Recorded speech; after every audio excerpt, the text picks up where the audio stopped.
ಭಗಿನಿಯರೇ, ಮಾಧ್ಯಮದ ಸ್ನೇಹಿತರೆ, ನಾನು ಜೈ ಶ್ರೀರಾಮ್ ಅಂತ ಹೇಳಿದ್ರೆ ಎರಡೂ ಕೈ ಎತ್ತಿ ಜೈ ಜೈ ಶ್ರೀರಾಮ್ ಅಂತ ಹೇಳಬೇಕು. ಜೈ ಶ್ರೀರಾಮ್, ಜೈ ಶ್ರೀರಾಮ್, ಜೈ ಶ್ರೀರಾಮ್.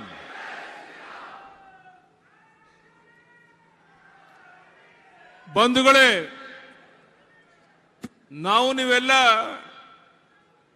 ಅಮಿತ್ ಶಾ ಜಿಯವರ ಮಾತನ್ನ ಕೇಳಕ್ಕೆ ಕಾತುರಾಗಿ ಕುಂತಿದ್ದೇವೆ. ಕರ್ನಾಟಕ ರಾಜ್ಯಕ್ಕೆ ಒಂದು ಆದ್ಯತೆಯನ್ನು ಕೊಟ್ಟು ಮಾನ್ಯ ಗೃಹ ಸಚಿವರಾದಂಥ ನಮ್ಮ ಅಮಿತ್ ಶಾ ಜಿಯವರು ಈಗಾಗಲೇ ಕೆಲವು ಪ್ರಮುಖ ಕಾರ್ಯಕರ್ತರ ಜೊತೆ ಸಮಾಲೋಚನೆಯನ್ನು ಮಾಡಿ ಈಗ ಇಲ್ಲಿಗೆ ಬಂದಿದ್ದಾರೆ. ರಾತ್ರಿಯವರೆಗೆ ಅನೇಕ ಕಾರ್ಯಕ್ರಮಗಳಲ್ಲಿ ಭಾಗವಹಿಸ್ತಾ ಇದ್ದಾರೆ.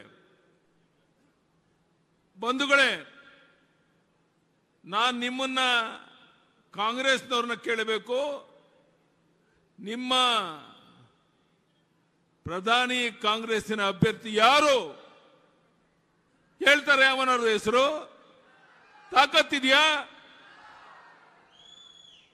ಕೇವಲ ಹಣದ ಮೇಲೆ, ಹೆಂಡದ ಮೇಲೆ ತೊಗ್ಲಕ್ ದರ್ಬಾರ್ ನಡೆಸಿ ಇವತ್ತು ಅಧಿಕಾರಕ್ಕೆ ಹಿಡಿತೇವೆ ಅನ್ನೋ ಭ್ರಮೆನಲ್ಲಿ ಕಾಂಗ್ರೆಸ್ನವರು ಇದ್ದಾರೆ. ನಾನು ನಿಮಗೆ ಭರವಸೆಯನ್ನು ಕೊಡ್ತೇನೆ, ನಾಳೆ ನಾಡಿದ್ದು ನಾಮಪತ್ರ ಸಲ್ಲಿಸಿದ ನಂತರ ಕರ್ನಾಟಕ ರಾಜ್ಯದ ಉದ್ದಗಲಕ್ಕೆ ನಾವೆಲ್ಲ ಹಿರಿಯ ಮುಖಂಡರ ಜೊತೆ ನಿಮ್ಮ ವಿಧಾನಸಭಾ ಕ್ಷೇತ್ರಕ್ಕೆ ಬಂದು ಕಾರ್ಯಕರ್ತರ ಸಭೆ, ಸಾರ್ವಜನಿಕ ಸಭೆಯನ್ನು ಮಾಡೋರಿದ್ದೇವೆ. ನನಗೆ ವಿಶ್ವಾಸ ಇದೆ, ನಿಮ್ಮೆಲ್ಲರ ಪರವಾಗಿ ಅಮಿತ್ ಶಾ ಅವರಿಗೆ ಭರವಸೆಯನ್ನು ಕೊಡ್ತೇನೆ. ಈ ಬಾರಿ ನಿಮ್ಮ ಮತ್ತೆ ನರೇಂದ್ರ ಮೋದಿಜಿಯವರ ನೇತೃತ್ವದಲ್ಲಿ 28ಕ್ಕೆ 28 ಲೋಕಸಭಾ ಕ್ಷೇತ್ರವನ್ನು ಗೆದ್ದು ಡೆಲ್ಲಿಗೆ ಆ 28 ಲೋಕಸಭಾ ಸದಸ್ಯರನ್ನು ಕರ್ಕೊಂಡು ಬರ್ತೇನೆ. ಈ ಭರವಸೆಯನ್ನು ಕೊಡಬಹುದು ಅನ್ನೋದಾದ್ರೆ ಎಲ್ಲರೂ ಕೈ ಎತ್ತೇಳಿ ಕೊಡಬಹುದು ಯಡಿಯೂರಪ್ಪನವ್ರೆ ಅಂತ. ನಾನು ರಾಜ್ಯದ ಉದ್ದಗಲಿಗೆ ಸುತ್ತಿದ್ದೇನೆ. ಕರ್ನಾಟಕ ರಾಜ್ಯದ ಜನರ ನಾಡಿಯ ಮಿಡಿತ ಗೊತ್ತಿದೆ ನನಗೆ. ನಿಮ್ಮ ತೊಗ್ಲಕ್ ದರ್ಬಾರ್ ನಡೆಯೋದಿಲ್ಲ. ಕಾಂಗ್ರೆಸ್ಸಿನ ಮುಖಂಡರಿಗೆ ಹೇಳ್ತೇನೆ, ಏನಾಯ್ತು ನೀವು ಕೊಟ್ಟ ಭರವಸೆಗಳು? ಕರ್ನಾಟಕ ರಾಜ್ಯದಲ್ಲಿ ಕುಡಿಯೋ ನೀರಿನ ಹಾಹಾಕಾರ ಇದೆ, ಬರಗಾಲ ಇದೆ.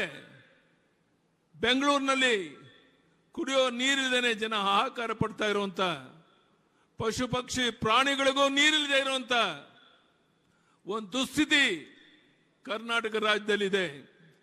ಇಂಥ ಒಂದು ಸಂದರ್ಭದಲ್ಲಿ ನಾವು ನೀವೆಲ್ಲ ಒಗ್ಗಟ್ಟಾಗಿ ಒಂದಾಗಿ ರಾಜ್ಯದ ಉದ್ದಗಲಿಗೆ ಓಡಾಟ ಮಾಡಿದ್ರೆ ನನಗನ್ಸುತ್ತೆ ನಾನು ಅಮಿತ್ ಶಾ ಜಿಯವರಿಗೆ, ಪ್ರಧಾನಿ ನರೇಂದ್ರ ಮೋದಿಜಿಯವರಿಗೆ ಭರವಸೆಯನ್ನು ಕೊಡ್ತೇನೆ. ತಮ್ಮೆಲ್ಲರ ಆಶೀರ್ವಾದದಿಂದ 28ಕ್ಕೆ 28 ಲೋಕಸಭಾ ಕ್ಷೇತ್ರವನ್ನು ಗೆದ್ದು ನಮ್ಮ ಸಂಸತ್ ಸದಸ್ಯರನ್ನ ಡೆಲ್ಲಿಗೆ ನಾನು ಕರ್ಕೊಂಡು ಬರ್ತೇನೆ ಅನ್ನೋ ಭರವಸೆಯನ್ನ ನಾನು ಈ ಸಂದರ್ಭದಲ್ಲಿ ಕೊಡ್ತಾ ಇದ್ದೇನೆ. ಬಂಧುಗಳೇ, ಇವತ್ತು ಸ್ವತಃ ನಮ್ಮ ಗೃಹ ಸಚಿವ ಅಮಿತ್ ಶಾ ಜಿಯವರು ನಮ್ಮೆಲ್ಲರನ್ನು ಕುರಿತು ಮಾತನಾಡೋರಿದ್ದಾರೆ. ಪ್ರಧಾನಿ ನರೇಂದ್ರ ಮೋದಿಜಿಯವರು ಮತ್ತೊಮ್ಮೆ ಬರೋರಿದ್ದಾರೆ. ನಾವೆಲ್ಲ ಒಟ್ಟಾಗಿ ಒಂದಾಗಿ ಕೆಲಸ ಮಾಡೋಣ. ನಾನು ರಾಜ್ಯದ ಉದ್ದಗಲಿಗೆ ಪ್ರವಾಸ ಮಾಡ್ತೇನೆ ನಮ್ಮೆಲ್ಲರ ಮುಖಂಡರ ಜೊತೆಗೆ. ನೀವೆಲ್ಲೆಲ್ಲಿ ಕರೀತೀರ ಅಲ್ಲಿಗೆ ಬರ್ತೇನೆ. ನನಗೆ 81 ವರ್ಷ ಮುಗಿದು 82 ವರ್ಷ ಆಗಿದ್ರು ಸಹ ಮನೆ ಸೇರೋ ಪ್ರಶ್ನೆ ಇಲ್ಲ. ಬನ್ನಿ ಹೋಗೋಣ. ಈ ಕಾಂಗ್ರೆಸ್ ಸರ್ಕಾರದ ತೊಗಲಕ್ ದರ್ಬಾರನ್ನ ಜನರಿಗೆ ಮನವರಿಕೆ ಮಾಡುವಂತ ಕೆಲಸವನ್ನು ಮಾಡಿ ಅದರ ಮೂಲಕ 28ಕ್ಕೆ 28 ಲೋಕಸಭಾ ಕ್ಷೇತ್ರ ಗೆಲ್ಲಬೇಕಾಗಿದೆ. ನಾನು ಪ್ರಮುಖವಾಗಿ ಪರಿಶಿಷ್ಟ ಜಾತಿ, ಪರಿಶಿಷ್ಟ ವರ್ಗದ ಮೊಹಲ್ಲಾಗಳಿಗೆ ನಾವು ಹೆಚ್ಚು ಹೋಗಬೇಕು. ಅವ್ರಿಗಾಗಿರುವಂತ ಅನ್ಯಾಯ ಕಾಂಗ್ರೆಸ್ ಸರ್ಕಾರದಿಂದ ಅವರು ಮನವರಿಕೆ ಮಾಡಬೇಕು. ಅವರಿಗೆ ಬಿಡುಗಡೆ ಆಗಬೇಕಾಗಿದ್ದ ಹಣವನ್ನ ಬೇರೆ ಕಡೆ ದುರುಪಯೋಗ ಮಾಡಿಕೊಂಡಿರೋದನ್ನ ಮನವರಿಕೆ ಮಾಡಬೇಕು. ಅಂಕಿಅಂಶಗಳನ್ನ ಹೇಳಕ್ಕೆ ಸಮಯ ಇಲ್ಲ.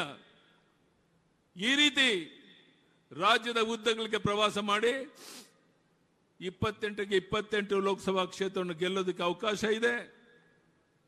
ಬಹುಶಃ ಇಡೀ ಪ್ರಪಂಚ ಅಚ್ಚರಿಯಿಂದ ಪ್ರಧಾನಿ ನರೇಂದ್ರ ಮೋದಿಜಿ ಕಡೆ, ನಮ್ಮ ಗೃಹ ಸಚಿವ ಅಮಿತ್ ಶಾ ಜಿ ಕಡೆ ನೋಡ್ತಾ ಇದೆ. 21ನೇ ಶತಮಾನ ಇದು ಭಾರತೀಯರ ಶತಮಾನ ಅನ್ನುವಂಥದ್ದು ಮಾತು ಕೇಳ್ತಾ ಇದ್ದೇವೆ. एक देश में 2 प्रधान, 2 विधान, 2 निशान नहीं चलेंगे ಶ್ಯಾಮ್ ಪ್ರಸಾದ್ ಮುಖರ್ಜಿ ಅವರು ಹೇಳಿದಂತ ಮಾತು ಅದು ಇವತ್ತು ಸಾಕಾರ ಆಗ್ತಾ ಇದೆ. ನಾವೆಲ್ಲ ಒಟ್ಟಾಗಿ ಒಂದಾಗಿ ಕೆಲಸ ಮಾಡಬೇಕಾಗಿದೆ. ನಾನು ಮತ್ತೊಮ್ಮೆ ನಿಮ್ಮೆಲ್ಲರಿಗೂ ಕೈ ಜೋಡಿಸಿ ಪ್ರಾರ್ಥನೆ ಮಾಡ್ತೇನೆ.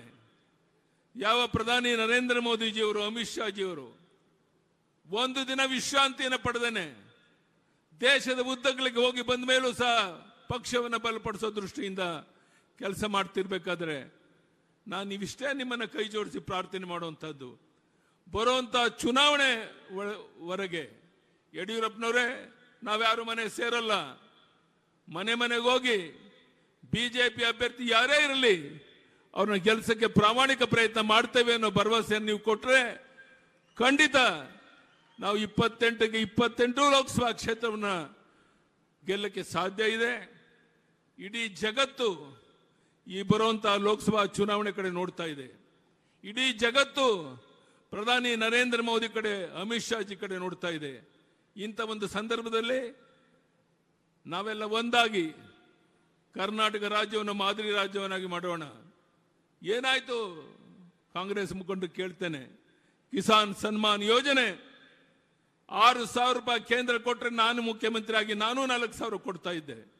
ಯಾಕೆ 4,000 ಕೊಡೋದು ನಿಲ್ಸಿದ್ರೆ? ಭಾಗ್ಯಲಕ್ಷ್ಮಿ ಯೋಜನೆ ಕೋಟ್ಯಾಂತರ ಹೆಣ್ಣು ಮಕ್ಕಳಿಗೆ ನೆಮ್ಮದಿಯಿಂದ ಬದುಕುವಂತ ಒಂದು ಯೋಜನೆ ಯಾಕೆ ನಿಲ್ಲಿಸಿದ್ದೀರಾ? ಇದ್ಯಾವುದಕ್ಕೂ ಕಾಂಗ್ರೆಸ್ನಲ್ಲಿ ಉತ್ತರ ಇಲ್ಲ.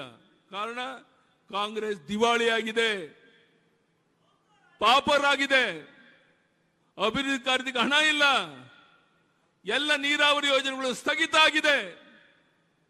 ಯಾವ ಕಡೆ ಸಹ 1 ಕಿಲೋಮೀಟರ್ ರಸ್ತೆ ಮಾಡುವಂತ ಯೋಗ್ಯತೆ ಈ ಸರ್ಕಾರಕ್ಕಿಲ್ಲ.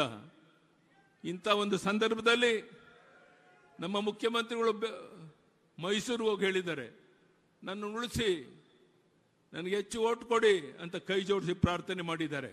ಅಂದ್ರೆ ಅರ್ಥ ಆಗಿದೆ, ನನ್ನ ಕಾಲ ಮುಗೀತು, ಬಿಜೆಪಿ ಅವರು ಬಂದು ಕುರ್ಚಿಯಲ್ಲಿ ಕುಂತ್ಕೊಳ್ತಾರೆ ಅನ್ನೋದು ಅವ್ರಿಗೂ ಅನುಭವ ಆಗಿ ಈ ಮಾತನ್ನು ಆಡ್ತಾ ಇದ್ದಾರೆ ಅನ್ನೋದು ನಿಮಗೆಲ್ಲ ಗೊತ್ತಿರುವಂತ ಸಂಗತಿ. ಇಂಥ ಸಂದರ್ಭದಲ್ಲಿ ಮತ್ತೊಮ್ಮೆ ನಿಮ್ಮಲ್ಲಿ ಕೈ ಜೋಡಿಸಿ ಪ್ರಾರ್ಥನೆ ಮಾಡ್ತೇನೆ, ದಯಮಾಡಿ ಒಂದು ದಿನ ನೀವು ವಿಶ್ರಮಿಸ್ತೇನೆ. ಯಡಿಯೂರಪ್ಪನವರೇ, ಈ ಚುನಾವಣೆ ಮುಗಿಯೋವರೆಗೆ ನಾವು, ನಮ್ಮ ಹೆಂಡತಿ, ಮಕ್ಕಳು ಎಲ್ಲರೂ ಸಹ ಮನೆಗೆ ಹೋಗ್ತೇವೆ, ಭಾರತೀಯ ಜನತಾ ಪಾರ್ಟಿಯ ವಿಚಾರಗಳನ್ನು ತಿಳಿಸ್ತೇವೆ. ಬರುವಂತ ಚುನಾವಣೆಯಲ್ಲಿ ಕಮಲದ ಹೂವಿನ ಗುರುತಿಗೆ ತಮ್ಮ ಅಮೂಲ್ಯವಾದ ಮತವನ್ನು ಕೊಟ್ಟು ನಮ್ಮ ಅಭ್ಯರ್ಥಿನ ಗೆಲ್ಲಿಸ್ತೇವೆ ಅನ್ನೋ ಕೆಲಸವನ್ನು ನೀವು ಮಾಡಿದ್ರೆ ನನಗನ್ಸುತ್ತೆ ಅಮಿತ್ ಶಾ ಜಿಯವರು ಅಲ್ಲಿಂದ ಇಲ್ಲಿಗೆ ಬಂದದಕ್ಕೆ ಸಾರ್ಥಕ ಆಗುತ್ತೆ. ಆ ಕೆಲಸವನ್ನು ನೀವೆಲ್ಲ ಸೇರಿ ಮಾಡಬೇಕು ಅಂತ ಕೈ ಜೋಡಿಸಿ ಪ್ರಾರ್ಥನೆ ಮಾಡಿ ಮತ್ತೊಮ್ಮೆ ತಮ್ಮೆಲ್ಲರಿಗೂ ವಂದನೆ, ಅಭಿನಂದನೆಯನ್ನು ಸಲ್ಲಿಸಿ ನನ್ನ ಮಾತನ್ನು ಮುಗಿಸ್ತೇನೆ. ಬಲೋ ಭಾರತ್ ಮಾತಾ ಕಿ. ಪ್ರಧಾನಿ ನರೇಂದ್ರ ಮೋದಿಜಿ ಅವರಿಗೆ, ಗೃಹ ಸಚಿವ ಅಮಿತ್ ಶಾ ಜಿ ಅವರಿಗೆ ಭಾರತ್ ಮಾತಾ ಕಿ. ನಮಸ್ಕಾರ, ಧನ್ಯವಾದ. ನಮ್ಮನ್ನು ಉದ್ದೇಶಿಸಿ ಮಾತಾಡಿದಂತ ಯಡಿಯೂರಪ್ಪಾಜಿ ಅವರಿಗೆ ಧನ್ಯವಾದಗಳು. ಈಗ 5 ಲೋಕಸಭಾ ಕ್ಷೇತ್ರದ ಅಭ್ಯರ್ಥಿಗಳು ನಮ್ಮ ಕೇಂದ್ರ ಗೃಹ ಸಚಿವರು ಅಮಿತ್ ಶಾ ಅವರ ಜೊತೆ ಒಂದು ಭಾವಚಿತ್ರಕ್ಕೆ ಮುಂದೆ ಬರಬೇಕಂತ ಕೇಳ್ಕೊಂತೀನಿ. 5 ಲೋಕಸಭಾ ಕ್ಷೇತ್ರದ ಅಭ್ಯರ್ಥಿಗಳು.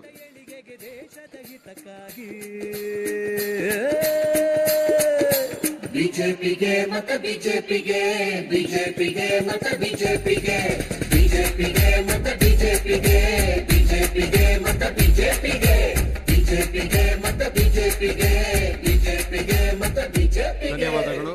ಈಗ ಬಹು ನಿರೀಕ್ಷಿತ ಭಾಷಣ, ನಮ್ಮ ಉಕ್ಕಿನ ಮನುಷ್ಯ, ಆರ್ಟಿಕಲ್ 370 ರದ್ದಿನ ರೂವಾರಿಗಳಾದ